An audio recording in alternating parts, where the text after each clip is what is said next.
Olá Floripa, olá Brasil, olá mundo, eu estou aqui André Patunas, este é o programa Vida Inteligente, trazendo mais uma vez meu amigo e meu irmão Jean Val Elan, Rogério de Almeida Freitas, que vocês que gostam muito também, entre todos os convidados que vêm aqui, e hoje nós vamos botar um assunto aqui para botar para quebrar mesmo, é interessante, né, porque eu estou gostando cada vez mais do Elan, eu estou falando aqui antes de chamá-lo, né, porque, e o público também, porque ele não tem mais papa na língua. Isso é bom, né? Aí quando você se identifica, pessoas que são iguais assim, vamos dizer, ou que se comportam iguais a você, você fica mais feliz assim, né? Porque tem muita gente que tem medo de falar, ou não sei o quê, se eu falar isso, vou ser visto como, vou ser visto assim, tal. Então, é isso. É questão de personalidade, é questão de posição. Isso é bacana quando a pessoa assume sua posição, assume sua mudança de pensamento, de consciência. Não é o caso que eu estou falando aqui, mas é assim. Tem que assumir as mudanças. Se eu mudei, se eu penso diferente, eu tenho que assumir, uai. Qual é o problema? Isso não é ruim? É bacana isso? Então tá aí. Então deixa eu trazer ele aqui. Cadê? E aí, Rogério de Almeida Freitas, Jean Lan, como é que você está? Tudo bem? Tudo em paz, uma alegria sempre renovada estar aqui com você e todo o seu público. Então, estou muito feliz de estar aqui. Espero ser útil. Então tá aí. Está preparado ou não? Vamos Sempre, embora. né? Sempre. E escuta, hoje o tema que se apresentou foi anjos ceifadores e o que é? E até esqueci agora, mas tudo bem. A gente já pego já. E a colheita, né? Há muito tempo assim a gente vem, nós estamos em pleno século 21 dessa cronologia que nos foi imposta, né? A gente não faz a menor ideia, eu pelo menos não faço. E a maioria da humanidade não faz nem ideia que dia é hoje, né? Dentro do sempre, que dia é hoje. Hoje nós estamos num dia hipotético que alguém determinou a partir do marco zero, na hipótese de nascimento de Jesus e tal. Então nós estamos no dia tal de 2021. Então a gente sempre vem os livros que foram publicados e a gente toma como verdade, fala-se de juízo final, de resgates, disso e daquilo, cada um fala dentro da sua crença, da sua filosofia. Mas fala-se também de anjos ceifadores. Primeiro a gente ouve anjos. Anjo, caramba, anjo é uma coisa legal, angelical, tudo isso aqui. Por outro lado, ceifador. Pô, o cara tem um negócio na mão, como é que um anjo pode ser ceifador, né? E que colheita é essa, né? Tem escolhido e patati patatá, então nós temos muito pano para manga. Então, Elan, antes de mais nada, é um prazer ter você de novo aqui. Eu sempre enalteço isso. Obrigado. É bacana porque a gente pode conversar à vontade, né? A gente não tem pauta e a gente vai falando aquilo que vem à telha. Qual é a sua posição, você que tem uma mente aberta, ou que toda essa sua vivência nesse meio espiritual e espiritualista, qual é a sua concepção de anjos ceifadores e uma eventual colheita? Que colheita é essa, caramba? Até quando nós vamos viver com essas coisas? Nos programas anteriores nós já abordamos uma série, já desmistificamos e desmitificamos um monte de coisa. Vamos ver se hoje a gente consegue dar um passo a mais. Vamos lá. É assim, historicamente, se entendermos que hoje as notícias veiculadas em muitos livros da antiguidade, tipo a Bíblia, e a Bíblia é um conjunto de 73 livros, dos quais 46 formam o Antigo Testamento e 27 o Novo Testamento, esses 46, que são muito antigos, né? Ainda assim parecem literatura recente comparado a registros cuneiformes dos acadianos, dos sumérios, que é mais antigo ainda, como também o próprio conceito de vedismo que a gente encontra na Índia, né? Quando Parashara forneceu ao mundo os 4 Vedas, principalmente o Rig Veda, e lá no Rig Veda, pela primeira vez, e isso é muito antigo, falou-se que esse universo existia porque uma divindade havia se sacrificado. Então, o que de vivo existe nesse universo são os pedaços, tá? Desse criador frustrum. O que é frustrum em latim é a base da palavra frustrado. Mas sim, frustrado, o sentido mesmo é despedaçado, alguém que frustrou-se. Então, esse conceito vem lá de trás. E é nesse contexto que hoje a gente chama de lendário mitológico que pela primeira vez se fala em anjos. E para isso aqui a gente tem que entender uma coisa. Por mais que nós não entendamos isso, mas se nós olharmos hoje o cenário das conversas religiosas, esotéricas, místicas, gnósticas, o que for, nós ainda estamos comentando, obedecendo aos tópicos elencados por Enoque.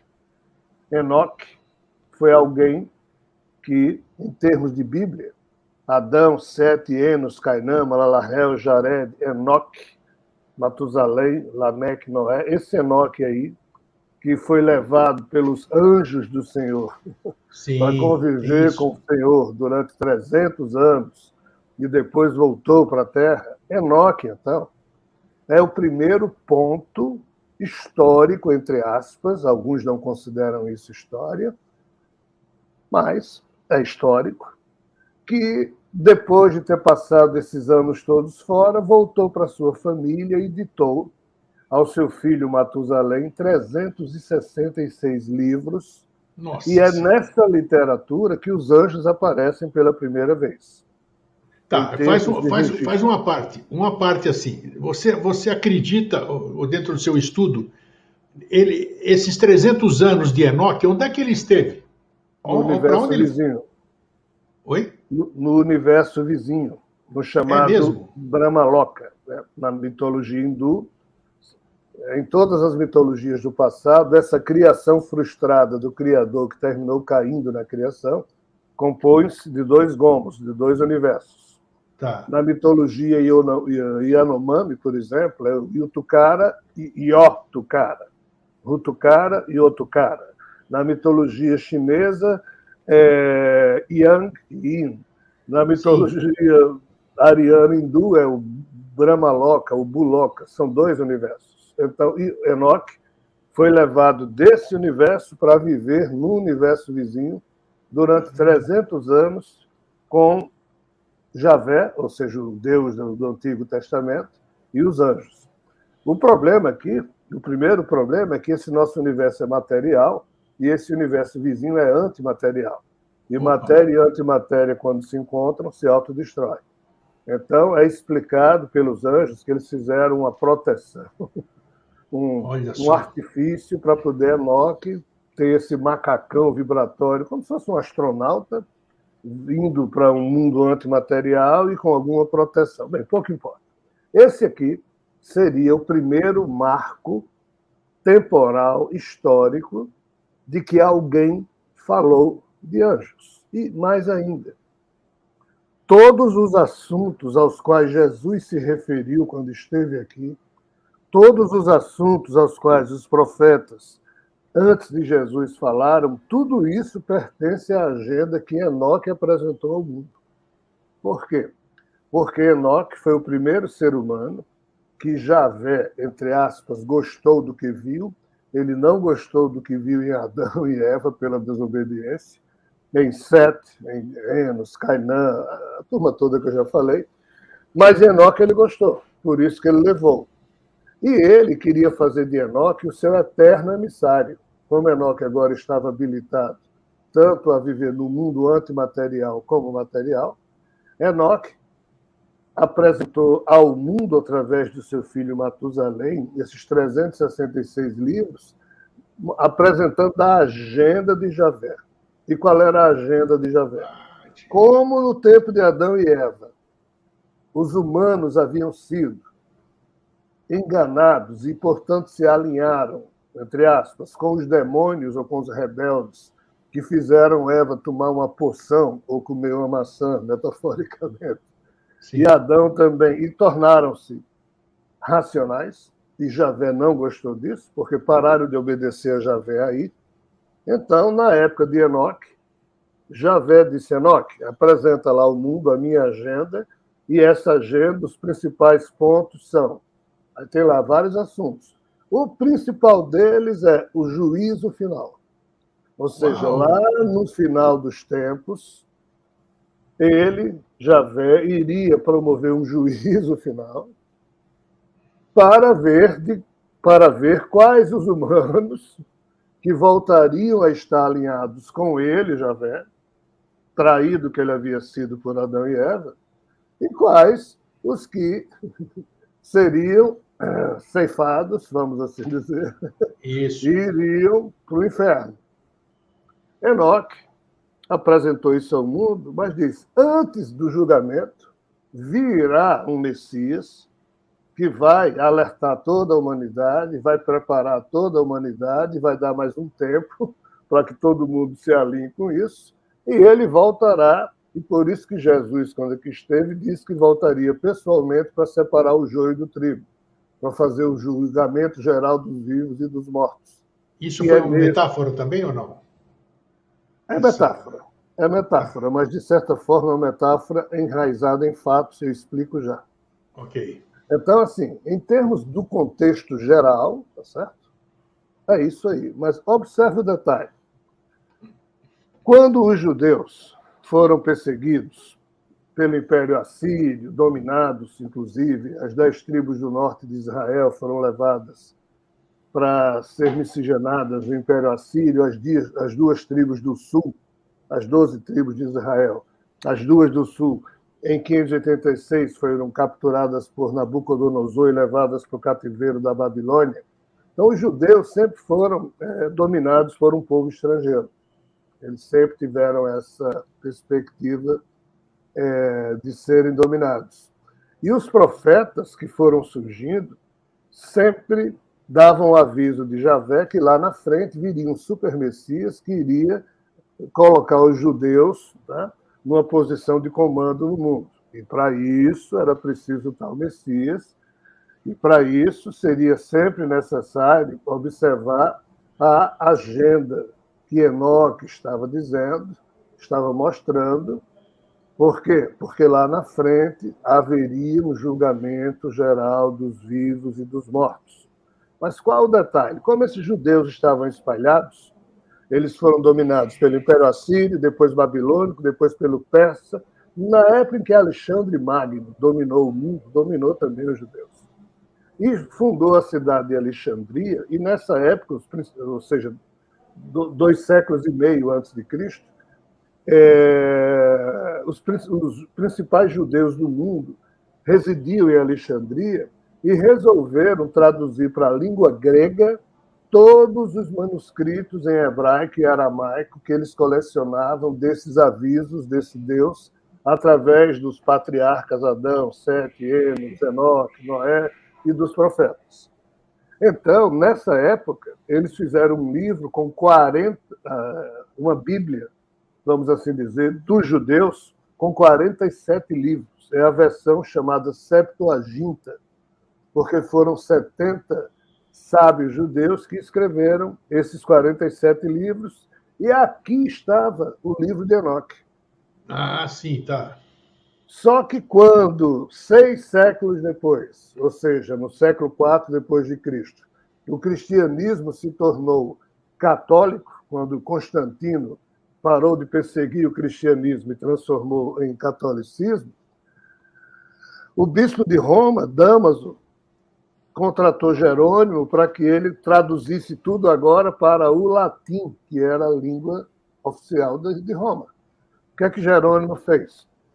Como ele queria ressaltar a importância de Jesus, ele precisava sumir da Bíblia com Enoque, já que Enoque era mais citado do que o próprio Jesus.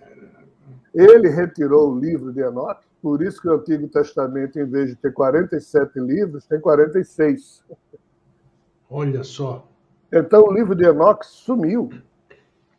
E com o livro de Enoque sumindo, os tais anjos, onde se tinha notícias abundantes sobre os anjos, também sumiu. Em 1776, James Bruce, um explorador escocês, lá na Etiópia, encontrou pedaços de um desses livros de Enoque E em 1846, o professor Sokolov, em Belgrado, encontrou numa biblioteca perdida fragmentos de outro livro de Enoque. Então, hoje, nós temos 2 pedaços de 2 dos 366 livros de Enoque, que é o que se fala sobre esses anjos. Então, assim, para eu fechar, o cenário de anjo ceifador, juízo final e colheita é esse cenário enoquiano que Javé teria transmitido a Enoque e Enoque teria transmitido ao mundo através de seu filho, Matusalém. Quando Jesus nasceu, ele estava só cumprindo a agenda de Enoque e avisando a humanidade que ele voltaria depois. Esse depois é hoje. O único livro que fala disso é o Apocalipse, que surgiu no Novo Testamento, ou seja, João, apóstolo de Jesus, escreveu o Apocalipse. Isso. Então, a relação Enoque, Jesus e o Apocalipse é a linha mestra que nos permite entender a questão dos anjos ceifadores, a colheita e os tempos que estamos vivendo. Conta aí, Enoque. Existe aí, tem gente que divulga, mas eu nunca me familiarizei com aquilo, nunca me atraí, as chaves de Enoque, né? Que tem o Hurtak que faz isso, mas tudo bem. Então, o que seriam essas chaves de Enoque aqui que o Hurtak tanto divulga? Se desapareceram todos os livros, que é uma grande sacanagem, me desculpe o termo, mas é isso, o ser humano fazer um negócio desse, mais uma vez, reitero o que eu falei, que nós somos, porque nós estamos humanos, nós somos a coisa errada desse planeta, porque não é possível, né? O resto é tudo lindo, bonito, a fauna, a flora, tudo, agora tem o humano para atrasar a sua própria evolução. Então, como é que é essa história só para a gente dar sequência daqui a pouquinho, as chaves de Enoque, o que é isso aí? Olha, é um livro de J. Hurtak, né? Isso. É uma visão muito particular dele, exatamente por Enoque ser o mais profundo de todos os profetas bíblicos, ter sido o único a conviver direto com Javé, inclusive Enoque não morreu na terra, ele foi um dos que foi levado e jamais morreu na terra. Tá. Ele vivia com sua família, os anjos chegaram, ele avisou a família que ia embora, foi, mas 300 anos depois voltou, passou os livros para Matusalém, seu filho, e foi embora com os anjos. Então, Enoque não morreu na terra. Enoque, desculpe uma parte só. Enoque a gente pode considerar um humano de mais elevada estirpe, vamos dizer, ele não precisaria mais, por exemplo, ele não está na roda de Sansara, não voltou aqui. Voltou. Ele sempre volta, mas dentro de uma programação de esclarecimento. Sim. Mas não porque precisa karmicamente, porque ele tem no seu DNA, desde então, marcado alguns segredos desse ser chamado Javé. Então, Hurtak, ele, diante da ausência de muitas páginas e outras notícias de Enoque, ele deu a sua visão pessoal, mas aqui eu nada teria a acrescentar, porque eu penso que a análise feita é de ordem muito própria, muito bem feita, muito interessante, mas não penso ser relevante para o que realmente, conforme penso, se encontra um pano de fundo por trás desse processo. Hurtak, ele apenas estava preocupado em ressaltar a questão ufológica dos tais anjos. Sim, isso é verdade. Por trás disso. Né? E é um livro muito sério, muito bem escrito, maravilhoso, mas que... Não, só para esclarecer um pouquinho, já que nós estamos no tema, né, as pessoas certamente gostariam de perguntar. Claro, e a chave seria os tais segredos das coisas de Enoque, porque nesses 2 livros que surgiram recentemente, ou pedaços de livro, mesmo sendo um material meio que destruído, mas tem muita coisa. Né? E por falar em queima de arquivo, realmente nós somos um bando de cretinos. Né? Em 2.200 anos atrás, Qin Shi Huangdi, na China, destruiu bibliotecas de todos os séculos para trás, porque ele queria ser o número 1. Assurbanipal, todo o trabalho que ele fez de construir uma biblioteca em Nínive, depois veio um cara chamado Nabon Assad, destruiu toda a biblioteca, porque ele queria ser o número um. Então, assim, de imbecilidade em imbecilidade, nós viramos isso. Uma espécie inteligente que não sabe nada sobre sua origem, sobre o significado da vida, porque queimou todas as notícias do passado. Elan, uma das... Se você deve saber, né? E se você puder falar, você fala. Uma das últimas vindas, ou Enoque está aqui ou não está, quando os seres desta estirpe voltam para a Terra, vamos dizer, voltam para esse plano físico, eles passam anonimamente ou eles geralmente têm destaque? São pessoas famosas no nosso linguajar, assim vamos dizer. Em tese, eles fogem do destaque, mas cedo ou tarde terminam tendo. Pela produção, pela revelação, pelas notícias que são veiculadas, né? Então, assim, é difícil não ter um destaque. Normalmente é pós-morte, tá certo? Ou seja, normalmente é póstumo, porque não são figuras que saem fazendo sucesso, que vendem a alma para aparecer ou para... Não. Então, assim, normalmente... Eles estão imbuídos da verdadeira missão deles, da tarefa deles, né? Tentam. Pelo menos é essa a impressão que eu tenho. Tá, mas quando dizem, que eu não tenho experiência própria nenhuma, por isso que eu digo que dizem, que quando, seja lá quem for, vem para esse plano físico, do plano que ele vive, ele está sujeito às leis, né, deste plano físico. E também às tentações desse plano físico. Isso é verdadeiro mesmo? 100%.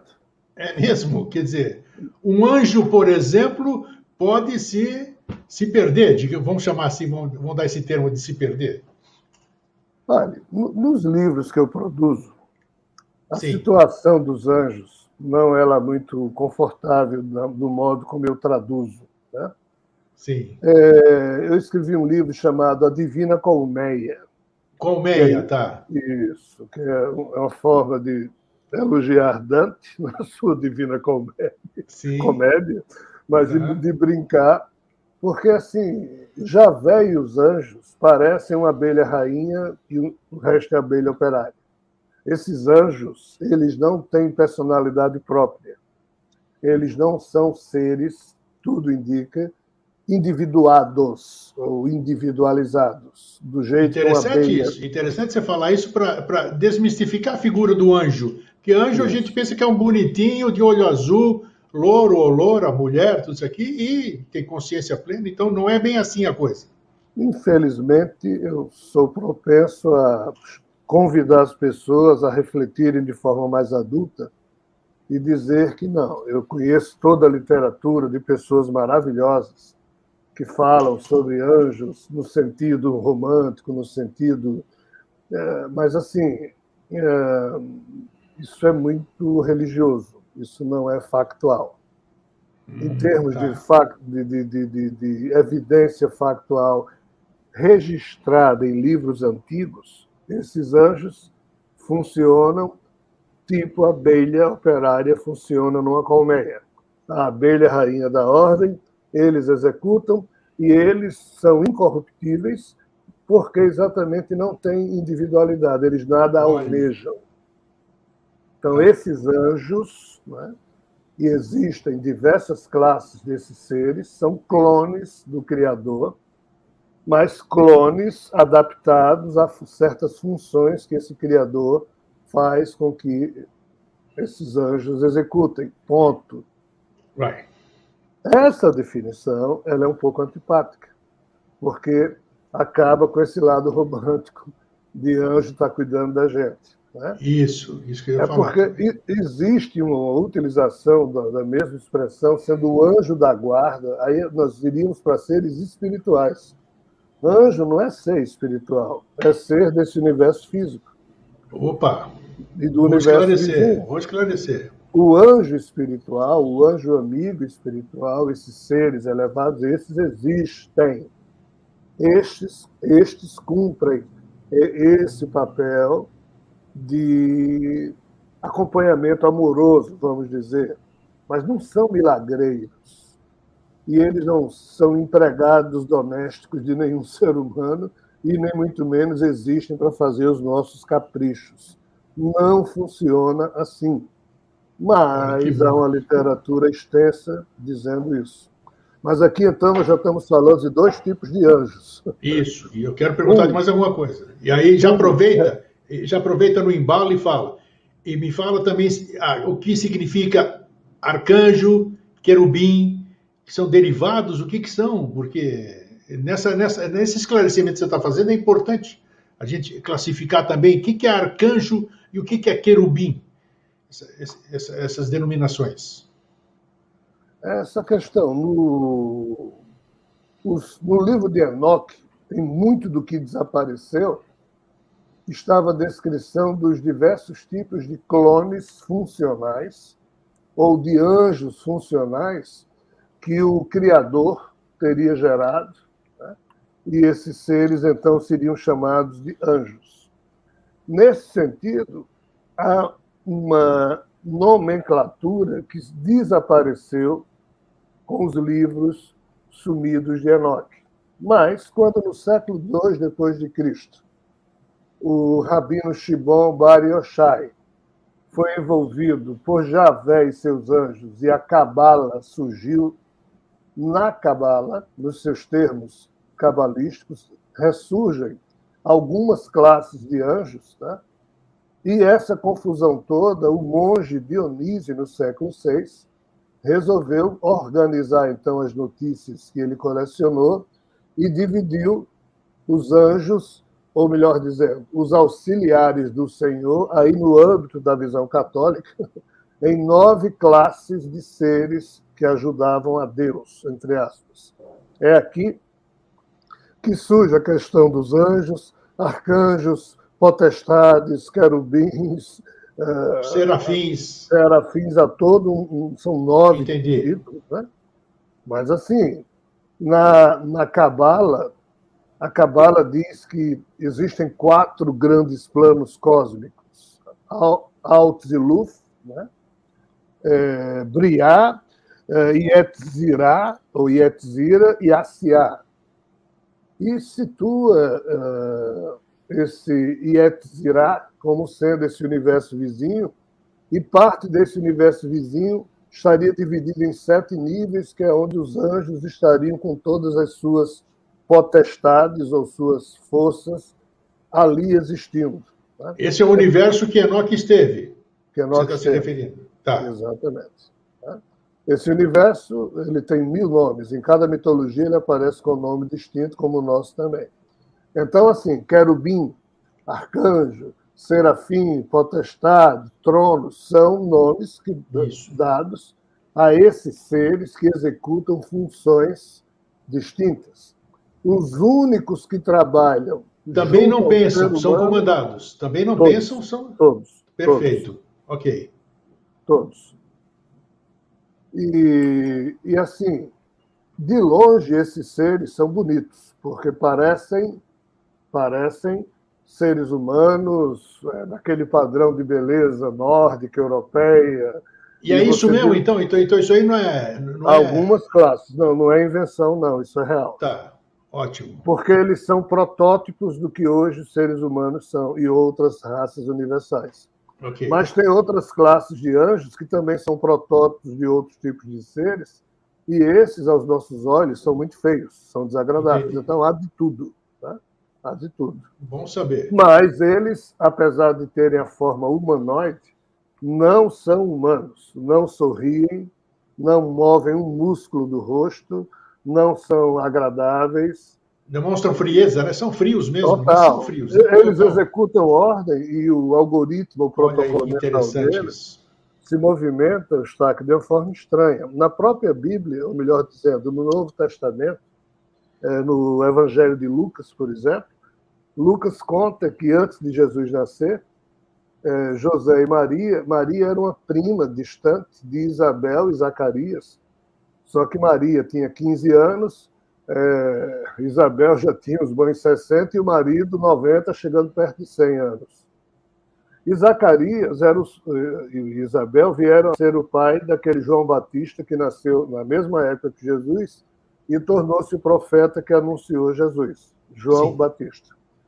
Como é que foi como é que o anjo Gabriel, ou Ayagrael, anunciou a Zacarias essa história toda? O coitado de Zacarias, segundo a descrição de Lucas, estava lá no templo onde somente o sumo sacerdote do templo de Salomão entra, e no caso ele era o sumo sacerdote da época, e quando ele estava lá limpando as coisas, Gabriel apareceu para ele e disse: ó Zacarias, estou aqui em nome do Deus dos judeus, ou seja, de Javé, para anunciar que Maria, prima de Isabel, vai ter um menino, e este menino será o Redentor, e tu e Isabel terão também um menino, e este menino anunciará o primo.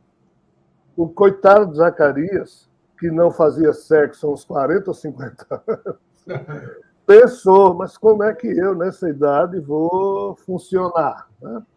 Aí o anjo sentiu as vibrações dele e disse: como estás duvidando dos desígnios de Deus, ficarás mudo até o dia do nascimento do filho. Olha. Agora, você imagine o coitado do Zacarias, com 90 nas costas, uns 90 anos, que não fazia sexo com a esposa há um bom tempo, chegar em casa mudo e ter que explicar à esposa que ele quero fazer amor.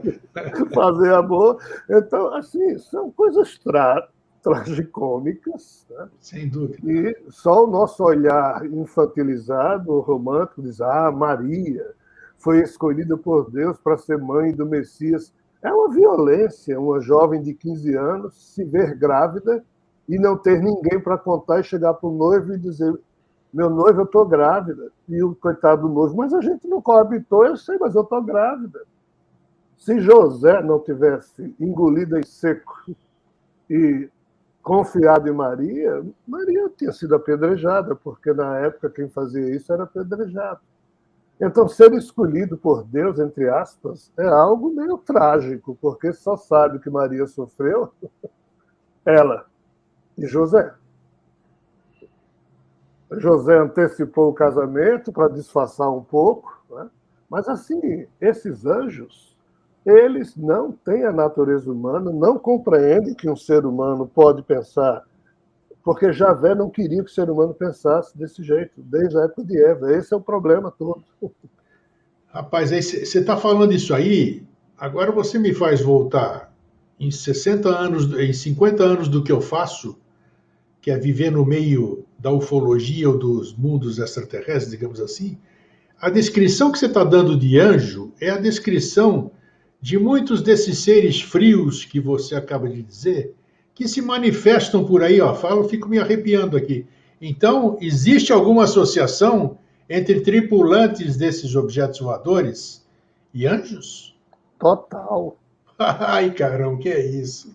100%. A maioria do que se fala aqui na Terra de seres bonitões são essas figuras, só que não os são feios humanos. Também. Os feiões não, também, porque tem... Também tem feio, mas tem de tudo. Tem de tudo. E assim, Eustáquio, nós vamos saber disso daqui a pouco, porque o processo continua. A coisa ainda não... Que coisa? O anunciado por Enoque lá atrás, e por todos os profetas, e pelo próprio Jesus, e pelo próprio Sofia, que seria uma espécie de chefe dos anjos na atualidade, nada ainda aconteceu, tudo está por acontecer. Então, essa colheita, essa coisa, foi transmutada em crença devido ao livro do Apocalipse. Sim. O Apocalipse é algo que foi produzido na época em que João, o apóstolo de Jesus, que viveu perto de 100 anos, quando ele tinha também uns 90 anos escondido na ilha de Patmos, né? Há um fato na vida de João que eu preciso contar para poder justificar a questão apocalíptica. E, inclusive, João produz a descrição desse fato no capítulo 21 do seu Evangelho Tardio. João diz que depois da crucificação de Jesus, um certo dia, ele e mais 6 estavam pescando no lago. onde costumavam pescar, e não pescaram nada. E quando iam voltando para a margem, um homem apareceu lá na margem e disse: joguem a rede nessa direção. E eles jogaram a rede na tal direção, e a pescaria foi maravilhosa, e voltaram na direção daquele homem, e quando Pedro viu que o homem era Jesus ressuscitado, se atirou na água, e isso está lá descrito. Né? Qual é o detalhe? Nesse dia, estranhamente, o Jesus ressuscitado comeu peixe frito com esses 7 apóstolos. E eles estavam sentados em torno de uma fogueira e tinham Pedro e mais 5 apóstolos desse lado e só João estava desse lado aqui, desse outro lado. Aí Pedro, que quando Jesus estava vivo, ficava perguntando sobre o futuro de cada um dos apóstolos, né? Nessa hora ele deve ter pensado, agora que ele está morto, está ressuscitado, ele sabe das coisas. Ele disse: mestre, o que será de mim? Aí Jesus dizia: Pedro, eu estou organizando um lugar para você lá no céu, ou coisa que vai. Aí Pedro, apesar de não ter gostado muito da resposta, porque Pedro queria saber o que seria dele naquela vida, e não depois da morte. Sim. Aí disse: e deste. Aí Jesus, vendo que ele ia perguntar um por um, Jesus foi e se referiu: quanto a esses que estavam ao lado de Pedro, todos irão ter comigo no meu mundo, o Pai tem muitas moradas, eu sou rei, mas não sou rei deste mundo, vocês irão ter comigo. E Pedro notou que ele tinha feito um movimento de mão que cobria Pedro e mais os 5 apóstolos, mas não envolvia João, que estava do outro lado. Aí, no Evangelho, está lá descrito isso. Aí Pedro olhou para Jesus e disse: e quanto a este? Aí apontou para João. Aí Jesus deu uma resposta que ferrou com a vida de João. Jesus disse: o que importa a ti se eu quero que ele fique até o dia que eu venha? Até o dia que eu venha?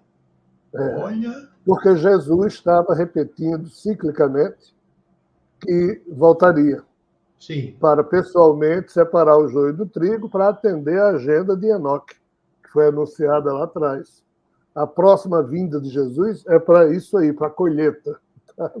Então, quando o Império Romano invadiu Jerusalém, todos os apóstolos morreram, menos João, e João saiu com Maria num barco e foi protegido pelos cristãos que escondiam João e Maria aqui e acolá, foram até em Éfeso, na Turquia, onde Maria depois morreu, mas João era o único apóstolo vivo e todo mundo ficava perguntando a João: ei, Jesus disse que você ia ficar aqui até quando ele viesse. Quando é que ele vem? E João não sabia dizer. Então a pergunta mais irritante para João era essa: João, Jesus, a gente soube, ele disse que você ficaria na terra até quando ele viesse. Aí João se escondeu. Estranhamente, Marcos, Mateus, Lucas produziram seus evangelhos. João não produziu dele. João só veio produzir o evangelho dele quando tinha uns 90 anos. Olha. Aí continuou em Patmos. Mas Jesus não chegou. Foi nesse momento que esse ser chamado Sofia, que é o Cristo cósmico, o chefe dos anjos desse universo de cá. Sofia? Não, Sofia, ou Roquima, em hebraico. Sofia é o Sofia tem muitos nomes, tá? Sananda. Mas, assim, Sananda, Sanat Kumara, Avatar Kalki, Mahdi, ele é visto de muitas formas. Perfeito, muito bom você dizer isso, tá? Então, João recebeu a visita de um anjo de Sofia, dizendo: olha, você nunca entendeu que a vinda de Sofia para cumprir a promessa que seu avatar humano Jesus fez, de que voltaria à Terra, mas não nascendo de novo, mas sim na sua condição celestial.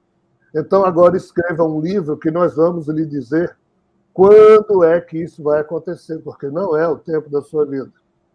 Então, o Apocalipse foi escrito por João, ditado por um anjo, a mando de Sofia, para confirmar a promessa que o ser humano Jesus havia feito de que no futuro ele retornaria.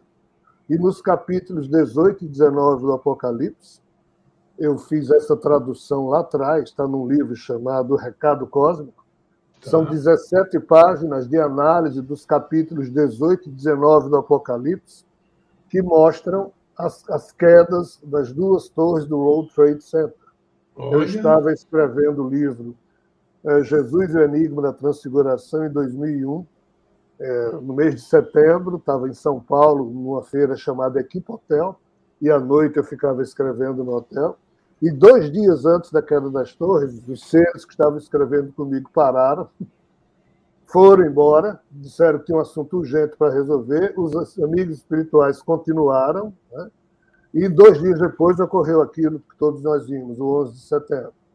Uns 10 dias depois, os 2 seres que estavam comigo escrevendo, e eram 2 anjos de Javé, só para você ter noção, e eles então explicaram que os capítulos 18 e 19, que falavam da queda da Babilônia, que é exatamente a queda das duas torres do World Trade Center, seria o período no qual Jesus voltaria. Ou seja, esse período que nós estamos vivendo, segundo o Apocalipse, tem como fato profético principal a queda das torres do World Trade Center, e nos capítulos 18 e 19 diz que depois da queda das torres, os reis da terra entrariam em guerra durante muitos anos, então teve a guerra do Iraque e do Afeganistão, e quando acabasse, o 7º anjo tocaria a 7ª trombeta e Sofia se faria presente. Então, em tese, nós ainda estamos vivendo, entre aspas, essa trágica expectativa, ou falta se cumprir apenas esse detalhe do livro Apocalipse, que é a velha história do julgamento geral dos vivos e dos mortos. Você acabou de dizer que Jesus voltaria não numa condição que eu já falei aqui. Eu assumo o que eu penso, eu me limito à minha mente aqui, vamos dizer, ela é limitada. Eu não posso imaginar, apesar de ter visto Hollywood, Spielberg, uma série de coisas, ver que isso aí, porque o cara só pode copiar alguma coisa que exista, né? Ele não pode criar alguma coisa que não existe. Então, Spielberg, ou seja lá quem for, quando imagina alguma coisa, porque ele foi buscar num mundo qualquer.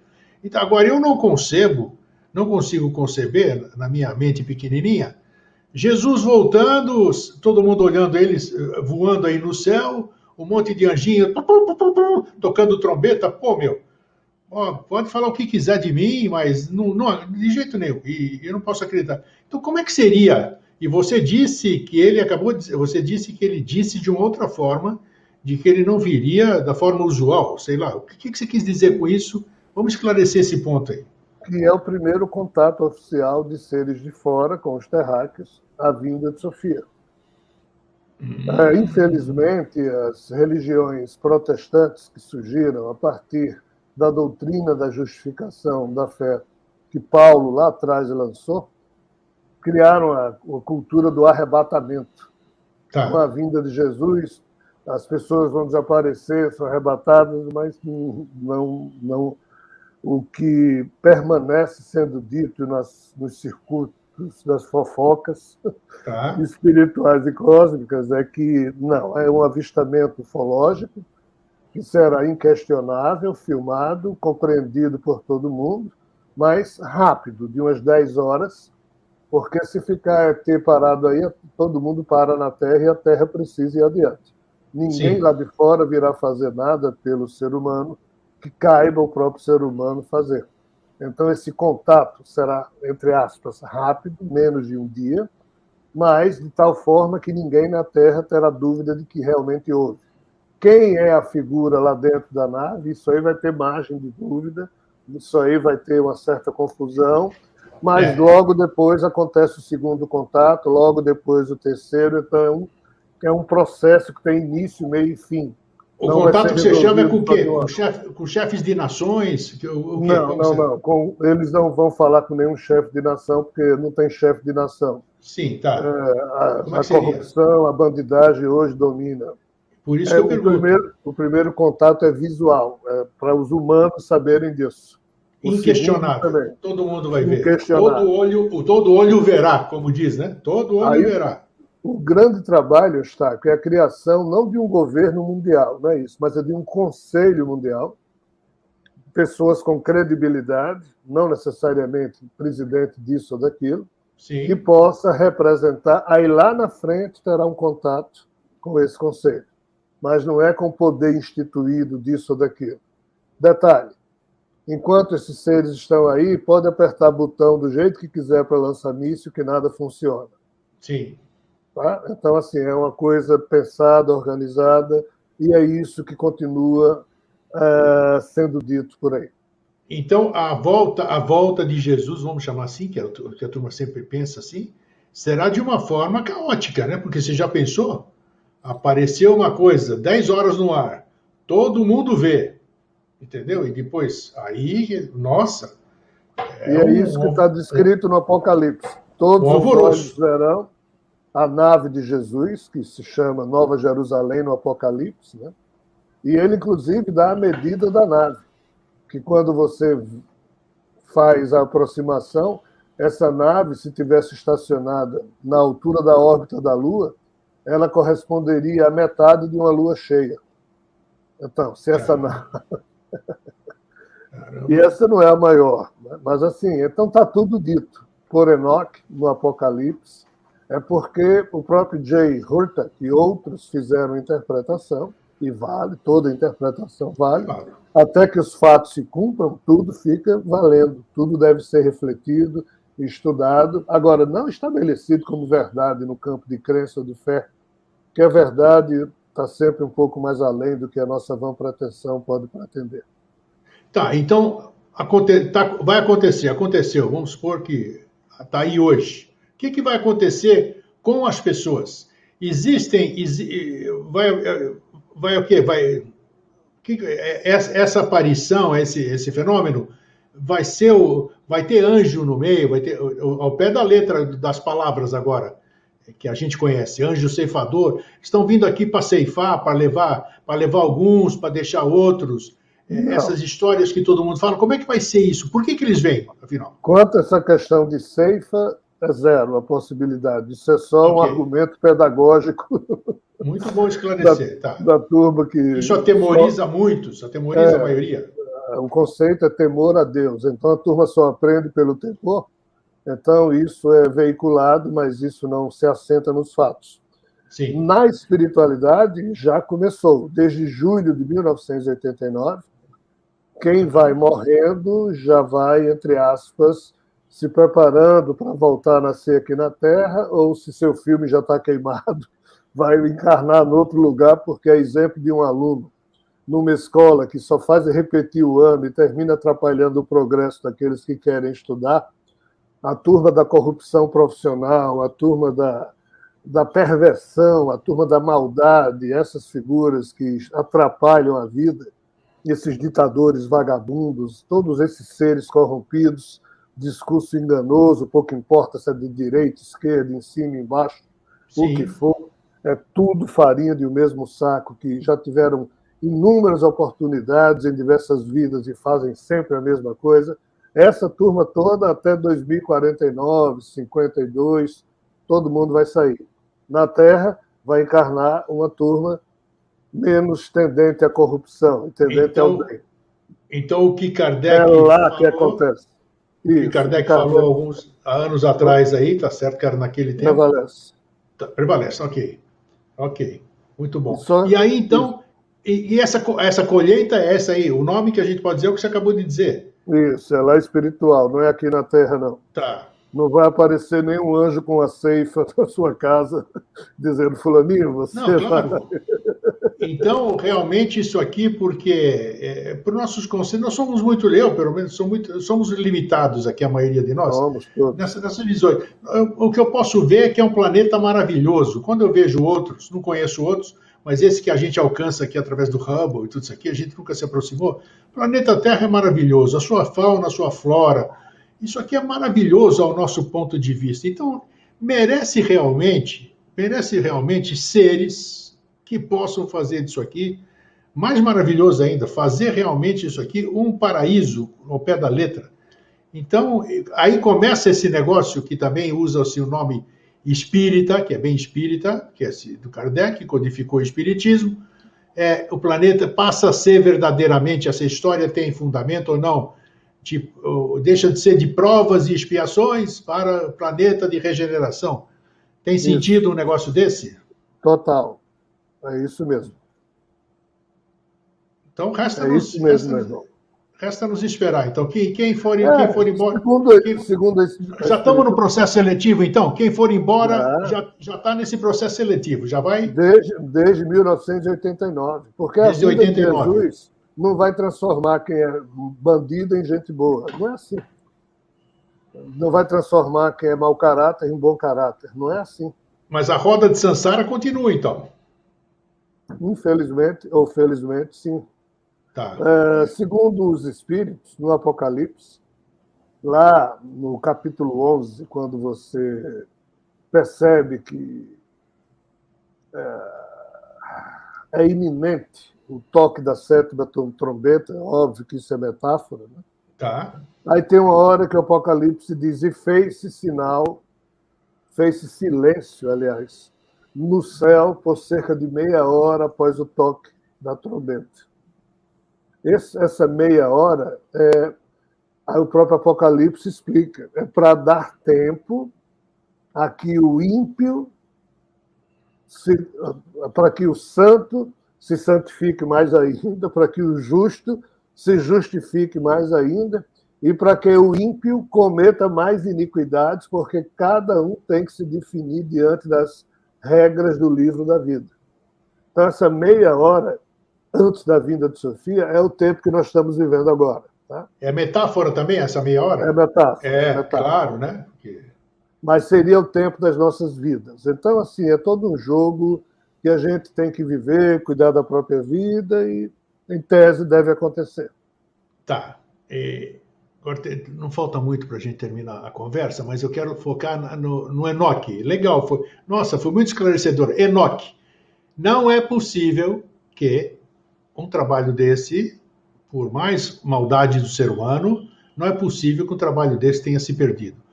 Onde está, ou existem publicações onde possa se recuperar, ou onde esteja muitas das coisas que Enoque deixou escrito, 300 livros, cara. 300 livros, você não falou de quantas páginas, né? Estamos falando de... Eram pequenas, não eram muita coisa, porque nessa época... De qualquer forma... Não é livro no sentido isso, que hoje claro, eram pergaminhos, coisa e tal, né? Perfeito. Mas, assim, parte dos livros que eu estou produzindo recuperam essas notícias de Enoque. Tá. Os amigos que estão por trás... No lado quais são esses livros? Já estão prontos? Quais são os livros prontos que já têm parte disso? Dos 48 que eu lancei, tem pelo menos uns 30 falando de Enoque. Ótimo, tá. Então falando tá legal. Abertamente de Enoque. Ótimo, então muito bom. É bom saber. E a cronologia disso? Como é que o leitor que queira agora, despertou interesse agora? Vou ler as publicações do Elan, que são N publicações, dezenas. Por onde eu começo?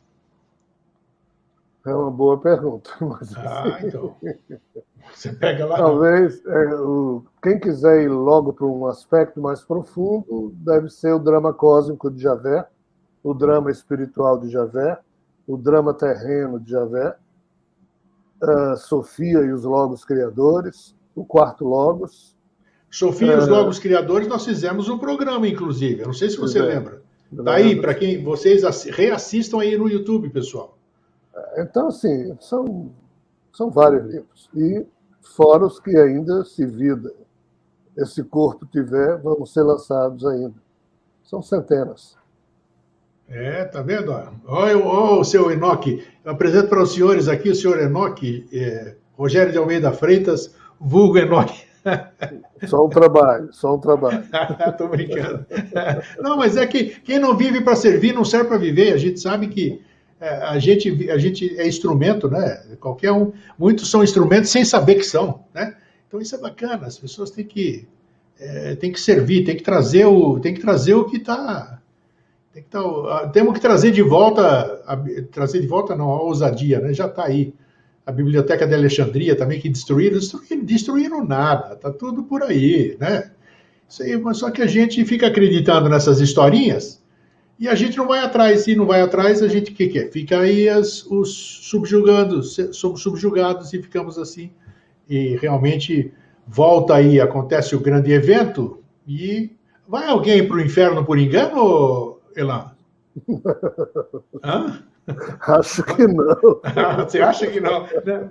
Pô, de repente, uma pessoa ingênua que não acredita, por exemplo, em alguma coisa, como é que fica essa história no hipotético no julgamento? Como é que fica? Ele é lido como? Pela cabeça ou pela alma dele? Pelo coração, não é a cabeça. Coração? Nós somos. O grau de exigência que os espíritos comentam é muito modesto. Porque se fosse exigido muito, o problema seria terrível para todos nós. Não tenha dúvida, eu não tenho Então, dúvida. assim, não é questão de cabeça, é questão de coração. Basta ser tendente ao bem. O que você acredita ou deixa de acreditar, isso não tem nenhum problema. O que vale é o amor, a decência que a gente amealha no próprio coração. A própria ciência do mundo hoje já sabe medir o campo de expansão vibratória de um cérebro funcionando e o campo de expansão vibratória de um coração pulsando. O campo do coração é muito maior do que o do cérebro. Porque, mesmo metaforicamente falando, né, mas os nossos sentimentos e emoções, nem todo mundo nasce, a maioria das pessoas que nascem da Terra não tem acesso nem à educação. Então você não pode exigir, ninguém pediu para existir, a gente já se vê existindo. Né? Por isso que o livro que eu escrevi, chamado Favor Divino, nós estamos fazendo um favor, entre aspas, a Deus, está existindo, e é o contrário do que as religiões falam. Mas, assim, num mundo em que quase ninguém tem acesso à educação, você vai exigir o quê, em termos de cabeça? Agora, todos nós, entendo a educação ou não, temos bondade ou maldade no nosso coração. Somos tendentes ao bem ou à estupidez. Isso aí é que é medido. A gente sendo minimamente tendente ao bem, é como se fosse um termômetro que mede a temperatura amorosa de um ente espiritual. Quando o marcador dá um pontinho do bem já está resolvido. Mas o problema é que a maioria dos seres humanos se tornaram monstruosos. Né?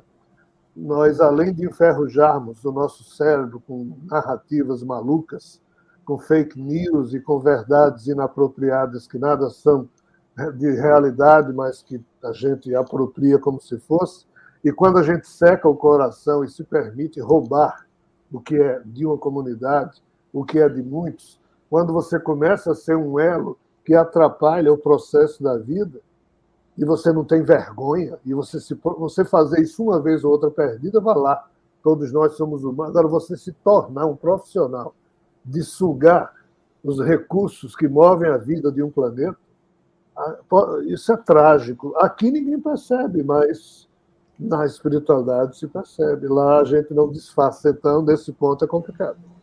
E aí eu finalizo a nossa conversa com a seguinte pergunta.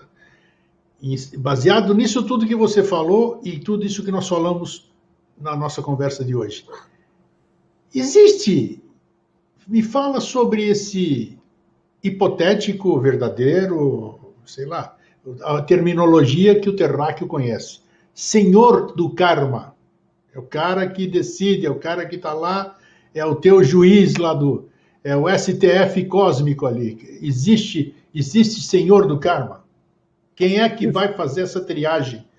Existe uma ficha, existe um fichário, existe não sei o quê. Como é que é feito isso? Não. Vamos desmistificar e desmitificar isso também. Para os demos, tá? Para os seres que vivem nesse universo vizinho, como eles não morriam e de repente começaram a morrer, então nas mitologias surge essa questão de alguém avaliar, porque todos eles são dementes. Mas Adão e Eva romperam exatamente com esse fator, desculpem a palavra que eu vou usar, os seres humanos eram autistas antes de Adão e Eva. E de repente houve E esse autismo foi, entre aspas, trabalhado e a percepção do bem e do mal, ou do certo e do errado, foram disponibilizados no íntimo da consciência humana. Então, nós próprios não precisamos mais de ninguém nos julgar em relação a esse tipo de coisa. Mas, repito, não é aqui na Terra. Quando eu posso ser o mais falso dos homens, ter um discurso enganador, engano muita gente durante muito tempo. Mas quando esse corpo morre, o meu eu mostra todas as mazelas. Esse não esconde nada. Não precisa nem o senhor do karma para olhar e dizer, cara, Ok. que vergonha. Então, para nós humanos, não funciona com o senhor do karma, não.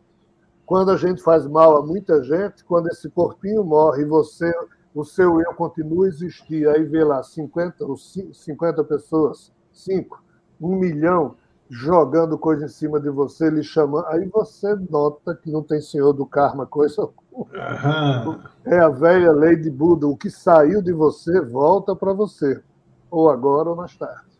Maravilha, aí, olha. Seu espírito é puxado por uma questão de ressonância e você vai, entre aspas, num elevadorzinho, com uma luz se O famoso elevador do prédio, o prédio que você faz. O andar que você faz, prédio. Só que aqui você não foi para cima, você foi para um subsolo. Entendi. Pô. Olha, tem que tomar cuidado, hein?